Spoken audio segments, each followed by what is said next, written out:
Okay, welcome everyone to our final talk of the day. We are joined by Nyampeta, Feza, Kayungu, Ramazani, and Tumba Makonga, who are here representing ÉCOLE du SOIR.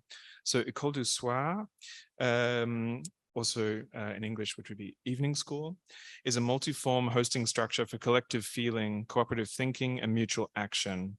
Rather than being a solitary invention, it draws from the traditions of art learning and making that center conviviality, solidarity, and collaboration. ÉCOLE is convened by Nyampeta, as we say, with the support of and alongside a chorus of fellow artists, institutions, and networks. So today they'll be speaking on the topic of what they say is African ingenuity through sustainability. And this begins with the questions: how do we know what we know? What and where did our elders learn from? What, quote, indigenous learning practices can help us navigate today's enduring difficulties and challenges of how to learn, work, and live together? So they'll be speaking on these questions and in the context of the Archives Sonores de la Littérature Noire, Sonic Archives of Black Literature, which is a series of audio recordings released by Radio France International between late 1970s and 1980s. I'll hand it over to you three. Thank you very much. Thank you very much. Good afternoon, everyone. My name is Nyampeta, and it's such a great pleasure to be here. So thank you to the entire team at Kunstverein in Hamburg for having us.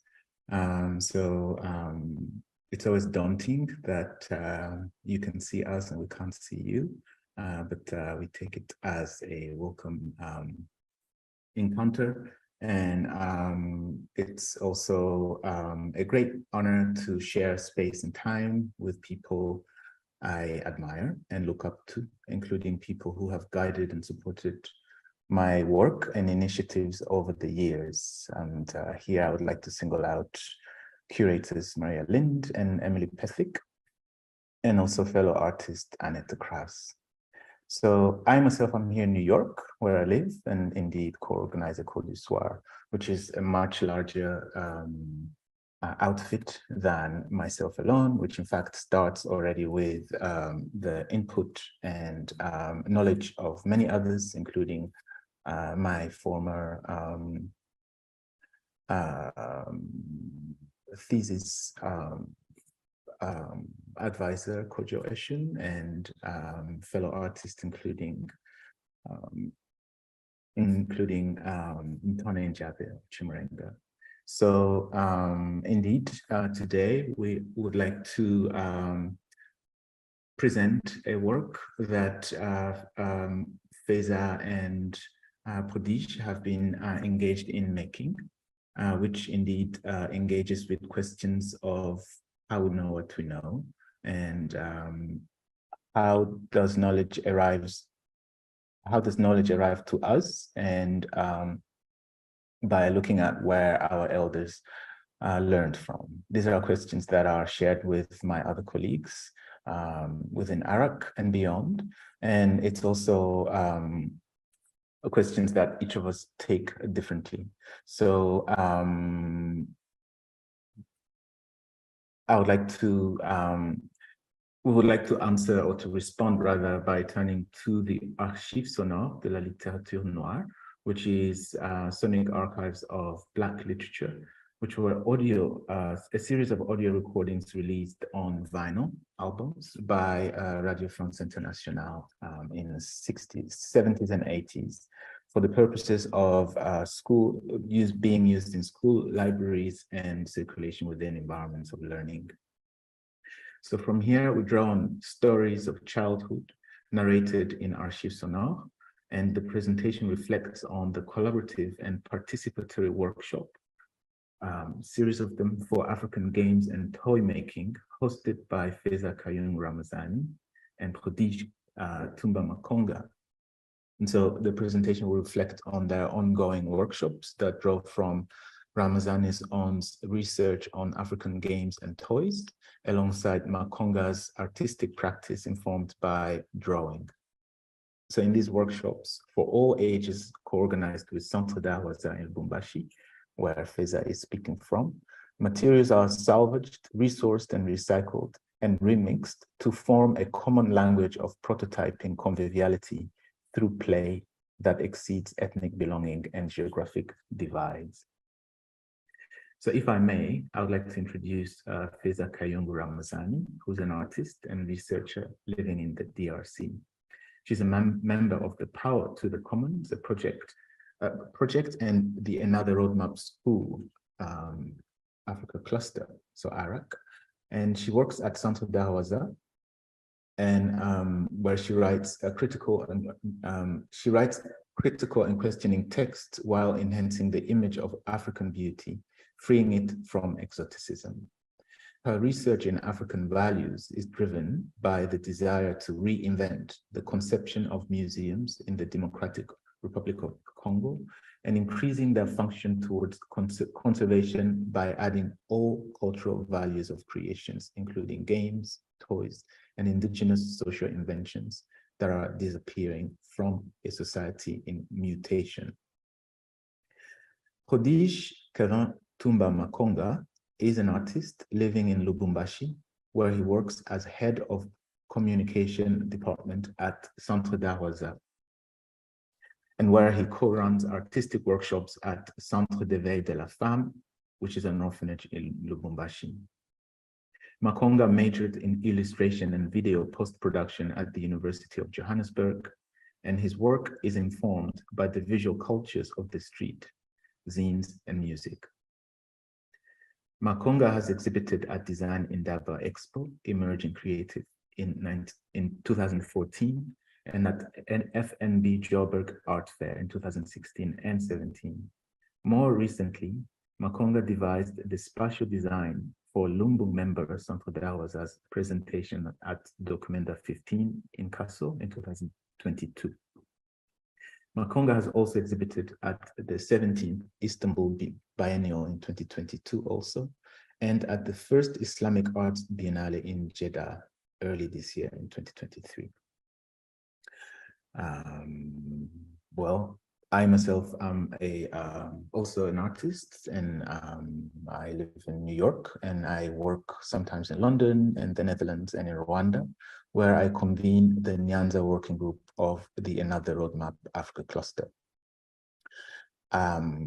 Otherwise, I sit on a board of directors here in New York at the Storefront for Art and Architecture, and I'm on a board of November Magazine here in New York. So I would like to hand over to Prodige and Feza, if I may. Thank you. Hi, everybody. Thank you very much to Christian for that wonderful intro. And so I would like to share my screen so that I could walk you through the workshops that we've worked on, and it exists as a form of a text. So also this, let me just try share it before I explain what's going on. Can you see my screen? Not yet. Okay.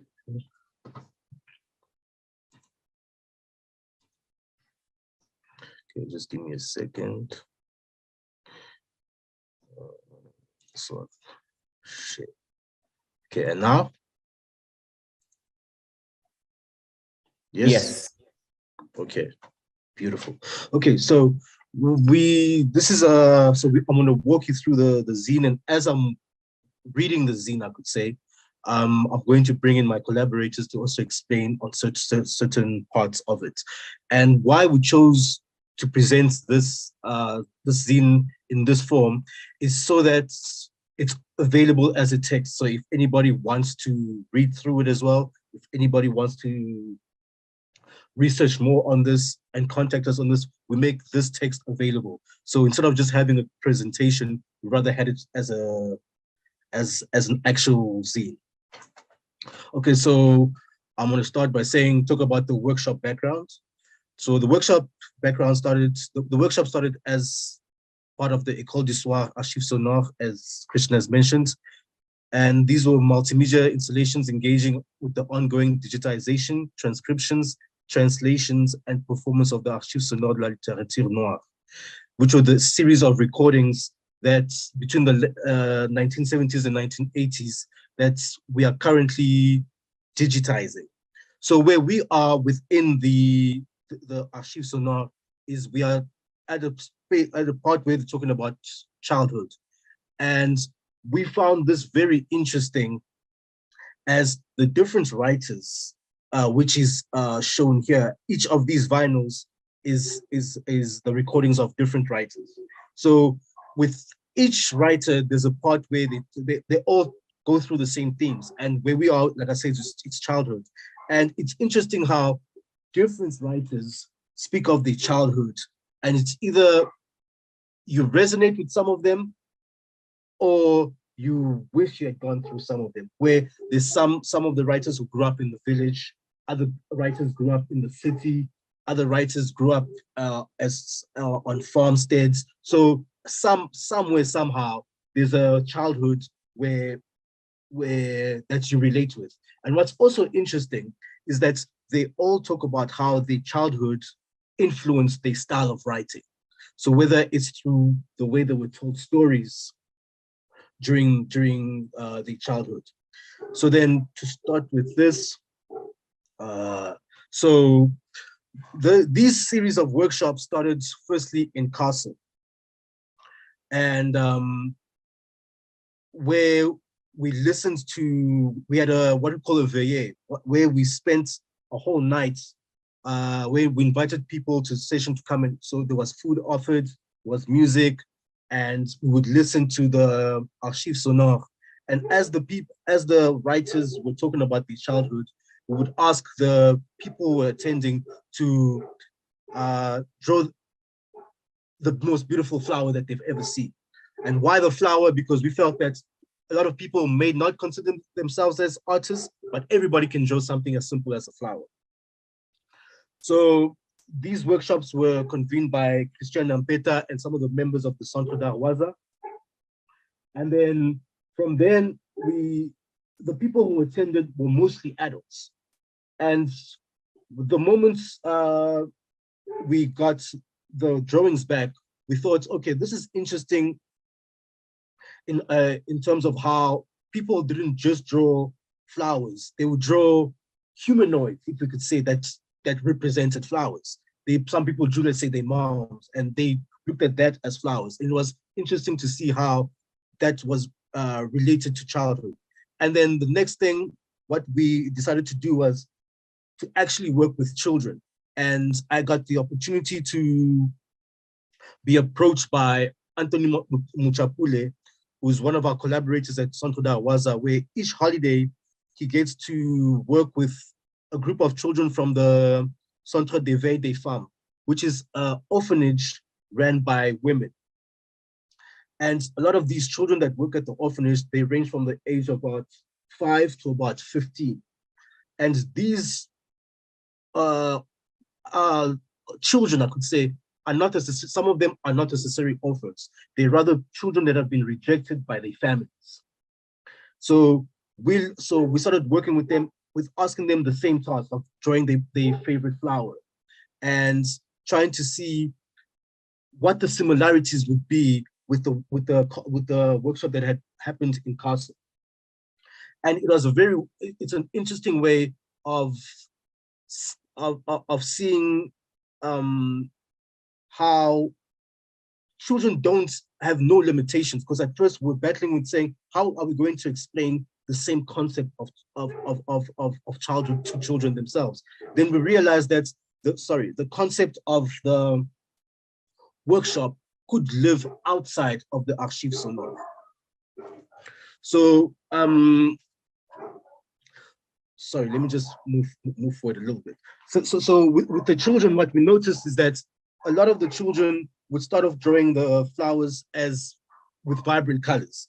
And that was the first workshop. Then the second workshop, we wanted to get to know the children more in terms of how with the Archives Sonores, the actual writers would give you a background of where they came from, which made you understand why their work looks like it, looks the way it does, or sounds the way it does. With the children, we wanted to have the same exercise where we made them create books where they would write their story.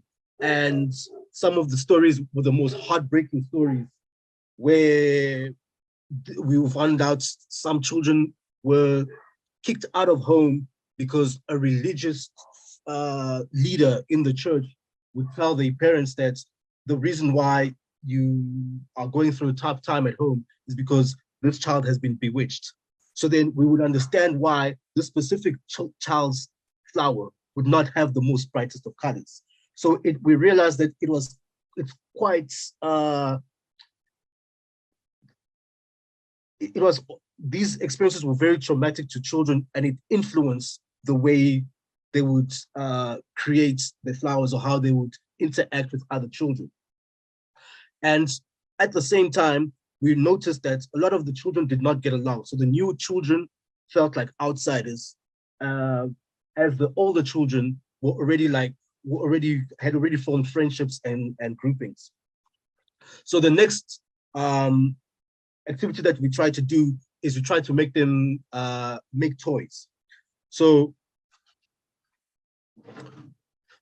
I'll read the second paragraph. It goes, the approach also helps to engage with long-standing questions we have within ÉCOLE du SOIR and Centre d'Arwaza, as it aims to address a deeper fundamental crisis of epistemology, of learning how to live and what we know and how we know these things. So the Childhood Chronicles help draw a collective portrait of earlier generations of artistic voices at a moment when they are transformed by the formal and informal educations that formed their subjects.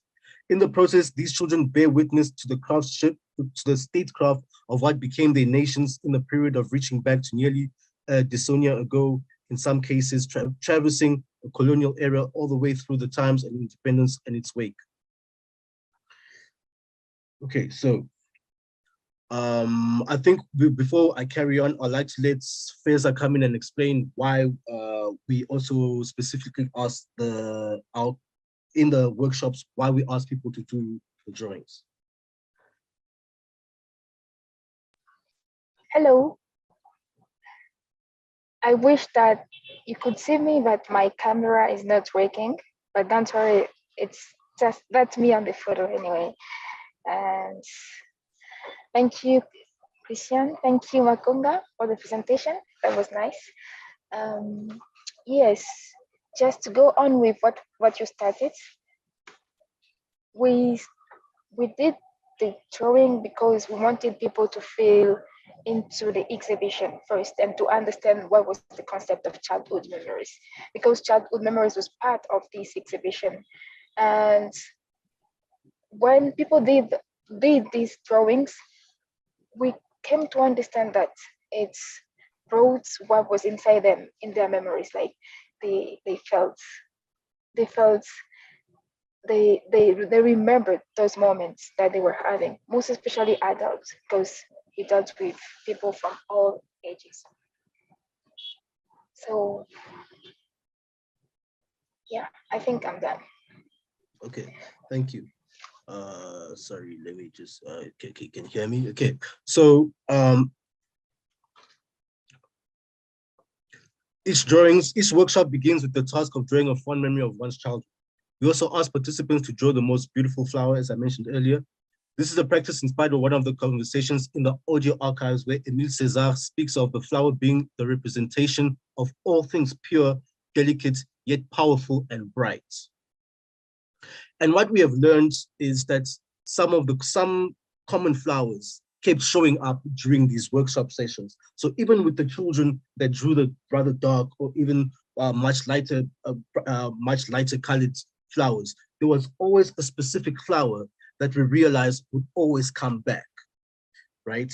And what was interesting when I mentioned earlier about the children not getting along, we started pairing them up and making them help each other. And at the end of the workshop, they started actually getting along. So with the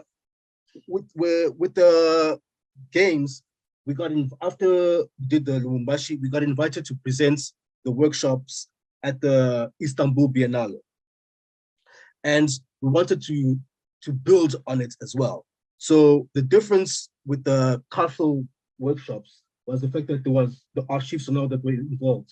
With the Lubumbashi workshops, there was no archives sonore because we felt that the children, we wanted like not to influence them with anything. We just wanted them to create from a pure place and let just the children's imagination go as far as it could. So with the Istanbul Biennale, we wanted to introduce African games as well, and not just the drawing aspect and the toy making aspect, which I'll also mention as we're going along. So as I read, the games, through this presentation, an accent was made on memory of childhood. There's also a presentation that childhood which exists does no longer exist due to change brought by technology. These games, once united, gathered children from everywhere, regardless of their religion, ethnical belonging. They are today remembered by this presentation. There's also homage to the children who created their own dolls from waste recycling materials. Games are universal, moments that I experienced as a child, which my child would not be able to experience. So what we mean by that is we are, from our experience where we could say we all played, a lot of us played outside, today's generation are all stuck on mobile phones and iPads. So these exercises is almost a way to teach the children that when there's no electricity or when there's no, when the battery is dead or when you're not allowed to touch your phones, there's still life outside a screen. And at the same time, we are reminding the adults of when life was full of life. Before we had to pay taxes, we had to worry about what we're going to do the next day in terms of work. So what we try to do is also strip away the fact that when you walk into an exhibition or a workshop, you are just the viewer, but rather we wanted to make the people who came into our space be part of the space, almost interactive without using electronics, for example. So the first thing we thought of is when we researched, we realized that the hopscotch is something that everybody relates to, right? So at the entrance of our space, we drew a hopscotch on the floor. And what we realized is that automatically, without leaving instructions, people would walk in and hop around, on our formation here.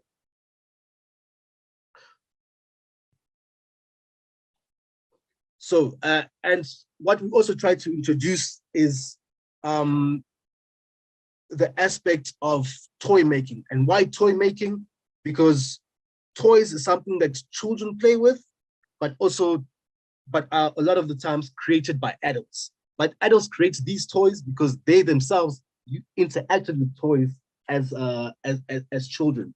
So what we're looking at in this photo is a skipping rope that was made from the ring of bottle caps from plastic bottles. You know, when you open a plastic bottle of water, there's always a plastic ring that stays at the top. They take those rings and they make skipping ropes out of. So the other aspect of the workshops includes classes where participants are taught to make dolls or figurines using electrical wire, as well as scrap material collected from fashion design studios that create clothing. The idea is to upcycle the materials and also tell the story about Congolese toy culture. We are based in Lubumbashi, which is the mining province called the Okatanga, in the south of the Democratic Republic of Congo. The land is known as the Copper Belt and has the biggest concentration of the metal found here. Copper is a great conductor of electricity. Hence, scrap wire is found around mining dumps and around neighborhoods close to factories. These children will use these wires to create skeletons for their figurines or dolls, and they use their scrap materials to create apparel for their toys. The use of scrap clothing material is also a comment on the Congolese dress style known as liputa, which means the wearing of colorful materials. Wearing nice clothes in our country is extremely important. It's extremely important because the nicer the clothes are, the more respected one, the more respect one will receive. So these are examples of the workshops that happened in Istanbul. And what was interesting is that in Kosovo it was adults, Bumbashi it was children, but in Istanbul we chose to invite the whole family to make this a family activity. And what we also noticed is that the children drew more intricate drawings than the adults. The adults tended to draw more abstract drawings using more color, and which later on in this presentation I will have examples of. So with the bottom photo is the actual doll. So what we do is we use, like I said, electrical wire to make the skeleton, and then the scrap material is used to cover the doll. As I can say myself, as a child, I made these figurines, even though I did have access to plastic toys, you know, like maybe I'm giving away my age, Spider-Man and Superman figurines, for example. This was seen as a commodity. Everybody had to have this because it showed your craftsmanship. It showed your ingenuity, if I could say that. It showed that you could find the scrap material and turn it into something else, into a workable toy. And I think another famous example are wired cars. I'm sure you've seen a lot of examples of wired cars either on the internet or even in videos. I mentioned that the target market for the workshops were people from all ages. So target market for the workshops are held in English. All ages are welcome to attend the workshops. The range in activities allow us to cater to all ages. We welcome families, children, as well as adults and teens. No prior knowledge or skill in art is required. These are activities everyone can achieve. And what's interesting about this is I think we realized is that we're almost tapping into this ancestral memory, right? Where a lot of people go into these workshops saying, oh no, but this looks very complicated.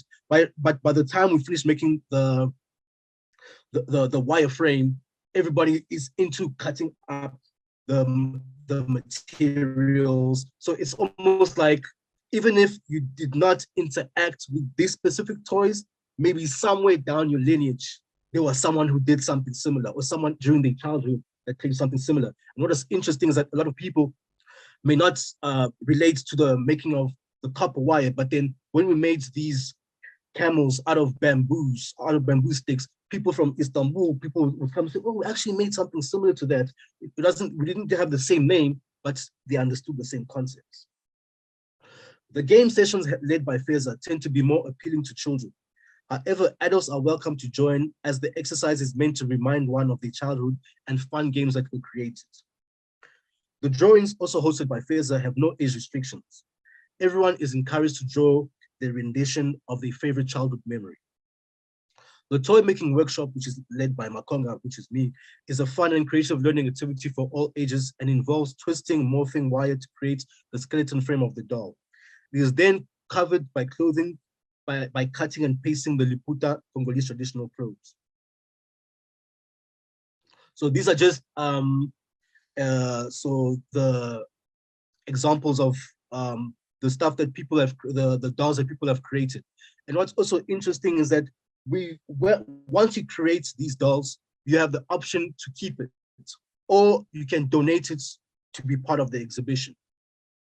So all these dolls that you will see further on, we've collected about over 60 dolls, and I think we've created probably over 150 dolls. But then we've only managed to keep 60 because we also prefer for people to keep them, to remind them of the workshop and of the childhood. So this is the activity of the drawing activity. Sorry, this is the drawing activity, and this is a stand with the zines of the different translated interviews. And some of the interviews, once we've covered a certain theme, we also write our own experience and we share how we feel about the zines and what we have learned and how we either relate to it or we don't relate to it, or what we could learn and how we could help people. And all the dolls were created, these are the dolls created by the children in Lubumbashi. So the example on the left is what I was talking about when I said the adults tend to create more abstract drawings.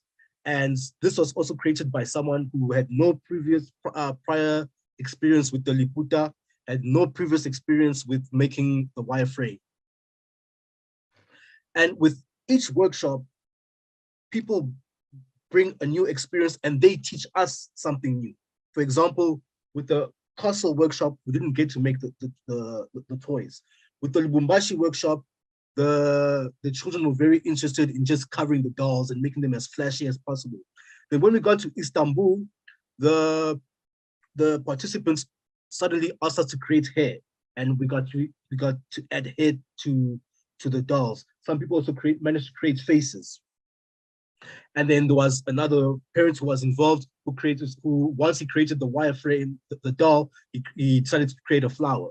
So it's interesting how this has helped people not just educate them about like how we grew up learning to be to upcycle and recycle, but also how we noticed it unlocked another potential that people never thought they had. So this is also just an example of all the toys that we created in terms of how people go from creating a very basic to like someone with like what they perceive as muscles and is lifting weight. And this is also an example of a doll that was created by one of the orphans in Lubumbashi. And sometimes the wire tended to be a bit very hard to bend for some of the younger children. So we decided to teach them using bamboo and sticks. And there's also more examples of the images and the dolls that the children created. And these were part of the drawings and the facilitators that helped us. And it's also interesting that once we created the drawings, people also asked us, can't we create once we make our figures, can we also create paper dolls? Then we got to learn that some people also never got to play with the wider dolls, but rather made paper dolls. And this was also an interesting way to look at how we interact with paper and what we do with the scrap paper. And this is an example of when I mentioned that the children created more intricate drawings, where I think this was an 8-year-old who created, who redrew the first movie that she remembered watching as a child, which was Tarzan. And learning the games as well, what we learned is, although the people in Istanbul have never been to Africa, the rules of, let's say, hopscotch were the very same. It was a different name, but they quickly understood the rules because it was very familiar to them. And those that didn't know about it, who were a bit younger generation, also picked it up easily, and then they adopted it and also wanted to play it over and over and over. And in what I also want to mention is what we have learned and looking at like the environment and why we call it African ingenuity through sustainability is that in Lubumbashi, there's a huge problem with pollution in terms of plastic. And it's interesting in terms of how the mining industries or the environment, the mining industries are focused on trying to fix the environment and how they trying to invest and see how they can create more green gases or look after their waste. Meanwhile, on the ground, it's interesting how the children themselves have through not having means to, let's say, buy toys, or they've used what they have found around them to create, which is also reminiscent to, I could say, our forefathers or our grandfathers, that in times of crisis or in times of need, they created with what they would find. And it's interesting as well in terms of, I think when we look at inventions or inventors, when we ask them, can you show us your first prototype? You usually see that they use prototypes from already existing material. Someone will use an old a motor from an old washing machine to create something else that's also functions with the same light. So I think I've spoken enough, and that's the presentation for today. Thank you very much. I just wanted to show you the examples of the liputa, because I showed you how the children make the liputas look. So I just wanted to show you what it actually looks like. So this is actual examples of what we do with the material. So from these, the scrap materials of this is what we used as, we made as children. We made the clothing from. And it's interesting, when I look at these images, it reminds me of the clothing that's the children in Lubumbashi tried to emulate, but also people who have never seen these also creates almost the same patterns and the same models. And yeah, thank you. This is where I end my presentation. Thank you very much.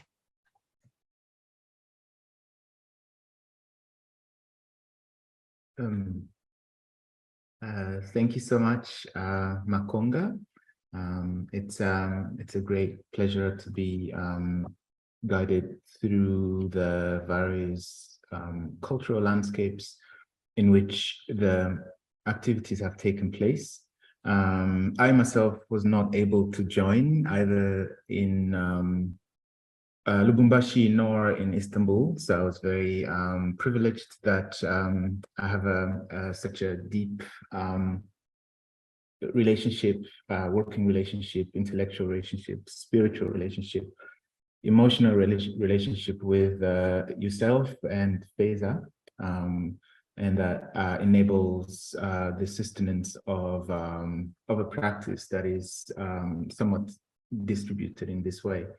And it speaks also to the various knowledges that I guess we try and locate within the likes of Archives Sonores, in which one of the writers, maybe you know him, Massama Diabate, speaks of culture as the symbolic place of integration of all creative practices of a society, where we each position ourselves in relation to one another.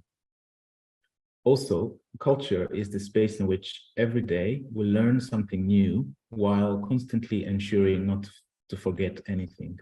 And yet, culture is also exactly that which cannot be taught in the classroom, even though we may pass it on without even realizing it.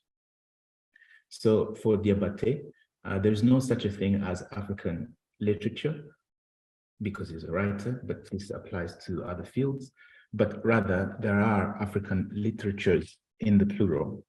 And I think this speaks also to the liputa itself as a piece of clothing that has a very traveled history that range from all the way from Indonesia all the way through the Netherlands and all the way back to West Africa and lands also in East Africa where you yourselves are. And I believe again that it's through such movements and mobilities of knowledges and ideas that I would like to locate the works that we're trying to do, by of course focusing also on childhood, which is such a mobile space-time, which for Senghor, who also is featured in the collection, when he's asked about one of his poems that goes, "Against despair, my only refuge, the kingdom of childhood." His response, yes, because the kingdom of childhood is the true kingdom of poetry, because I think that deep down, we poets do nothing else but to sing the kingdom of childhood. That is to say, a world where everything was transparent, where everything was not perhaps exactly beautiful, but meaningful, where we see the world in reverse, no longer the world of material facts, no longer the world of economics or politics, but the world of real life. And this is, of course, not a retreat or regression as such, in a sense that it's not a withdrawal entirely from facing the challenges that each of us may face differently or through different intensities, depending on where we are, depending on our gender, depending on our class. But speaking from New York, where I am, perhaps you're aware of the kinds of assaults that are being waged towards the types of knowledges that can be had, can be accessed, can be authorized, be it within universities, on all kinds of levels of education, which books can be easily withdrawn from libraries. And in a way, it's a structure in which the formation of our minds and flesh and bodies may have an influence deep that has far-reaching effects that include how we relate to one another, how we think of the world to come, and so on. So the work tries and intervenes in these tensions that include indeed how to conceive of knowledge on one's own terms. We were supposed to speak for 45 minutes. I think we exceeded that quite a bit. And so maybe if Feza or yourself, Makonga, have no further comments, maybe we can shift onto the more conversational structure, if there is one.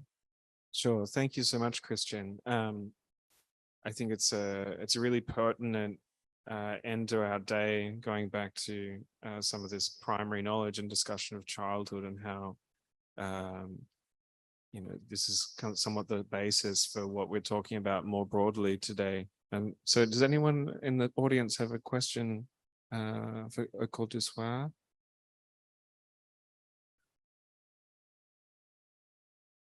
People are looking a bit tired here. There's one question here, yeah. Hi, hello. My name is Gabriela, and I'm just curious about the use of the archive that you mentioned earlier that kind of unleashes the process of your work. Do you actually kind of listen to them with the public part of the workshops, or it's just like an idea that the archive is what started the process for yourselves? Or if you don't use it, would you use it? Because I heard that you are digitalizing them. So like, how does this become something that you're going to use a part of the process? I was just curious about that. Thank you. I will quickly respond by first sharing an image. I'm not sure if you can see it, but this is a poster that Makonga made for an ongoing series of gatherings that take place in person and remotely. In person here in New York and in Waza, and then remotely with whoever wishes to come. And it's precisely a convening that is open for all interested in learning together about and celebrating the offerings given by new and ancestral and spoken and felt and written African knowledges towards the healing of the innumerable passings experienced in the world today. So we conceive of this as wakes, meaning a vigil, in which there is an attempt to offer a space of relief from the shared pressures and dangers and precarities created by today's world. And it's indeed in part through listening to the archives, because they feature, songs, but alongside the archive also listen to films, and there's spoken words, there are stories and other forms of expressions that simply make sense for the moment. And the last one took place last week. And indeed, through those moments, yes, there's an emphasis on listening and then responding. But at the same time, at least for me, this differs again for whoever enters the space. The material, well, as you might have noticed, most of the, if not all the artists featured are men. So that comes already with a kind of authority that it makes sense to undo, and one way to undo it is to mix, and to edit, is to assemble, rather than putting each one on such a pedestal that they already have in many aspects. And so the listening space is a conversational space in which there's a dialogue between the material that speaks often directly to our own experiences. And so, one person speaks about the first word they learned, the first flower they ever saw. Interestingly, there's quite an emphasis around lands, around plants, around trees, around waters. Because a lot of these dialogues were taking place within a moment of great transformations, where new nations were being formed all the way to post-independence times. So yes, the listening takes place in different forms. So in Istanbul, there was an edit that whoever entered the space could access through transcripts and translation. So the transcripts through the zines that you saw, and then the translation both in Turkish and in English. So there's an ongoing practice of listening to these works, but not to venerate it, but rather to infuse it and to draw from it. In other words, we're not necessarily archivists. In other words, we intervene within it. In other words, there's a certain kind of material transformation that takes place with them. But yes, it does start from the pleasure of simply listening to the stuff. Thank you so much, Christian. Is there any last questions, or we'll wrap it up for the day? Okay. Thank you so much once again for joining us from all corners of the world, and also to everyone here for today. And we will see you again tomorrow at the same time, 11 a.m. And thank you again, Christian, Feza, and Makonga, and we speak soon. Thanks. Thank you. Thank you very much. Bye.